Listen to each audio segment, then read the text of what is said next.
همون معنی سماحه.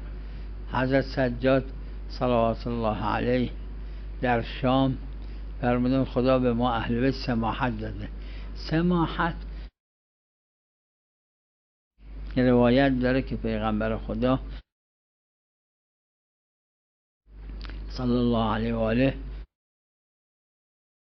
اول بعثت فرمودن که اتیتکم به شریعت سمحت سهله. سماحت یعنی با گذشت، با آسونی.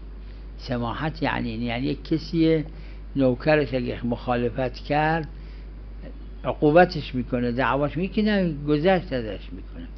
آدم سمحه.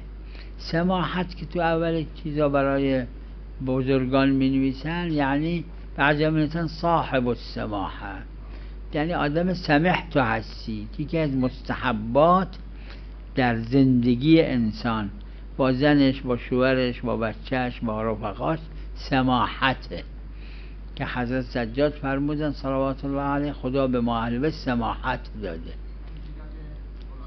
یعنی گذشت، یه خورده از گذشت فراتر.